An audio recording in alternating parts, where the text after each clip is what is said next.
Nasa all-time high na raw ang iligal na bentahan ng mga tobacco product. At katumbas po yan na hanggang 45 bilyong piso nawawalang kita sa gobyerno. Kaya naman humihingi na po ng tulong ang Bureau of Customs sa mga lokal na pamahalaan para mabuwag ang black market. Saksi si Bernadette Reyes. Sa taas ng presyo ng sigarilyo mula nang ipatupad ang sin tax, nabawasan daw ang pagyoyosi ni Jerry Nee. Dati sa 3 to 5 pesos pa. Ngayon? Sa 10 to 11 na. Dati nakakaisang kakao, ngayon kalahati na lang. Mahal. Pero sa kabila ng mataas na presyo ng tobacco products, malaki pa rin daw ang nawawalang kita ng pamahalaan dahil sa iligal na bentahan ng tobacco products.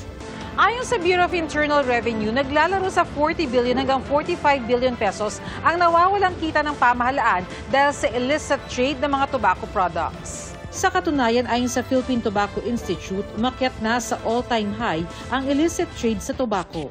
By the end of 2024, illicit trade incidents stood at 18.2%.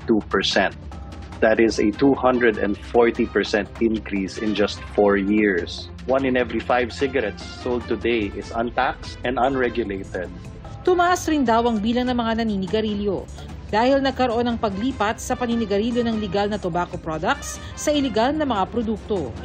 Nagsasagawa rin ng enforcement activities ang Bureau of Customs para mahuli ang mga nagpupuslit ng tobacco products sa bansa.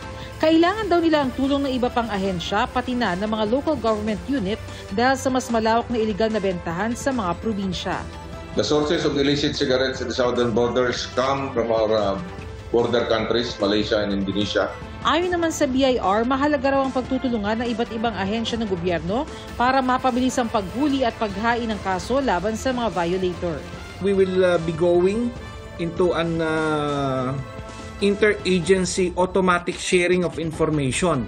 Walang lag time, real time sana. Wala nang request process. Dapat capable na tayo niyan, one common space for us to share information. Para sa GMA Integrated News, Bernadette Reyes, ang inyong saksi. Mga kapuso, maging una sa saksi. Mag-subscribe sa GMA Integrated News sa YouTube para sa iba't ibang balita.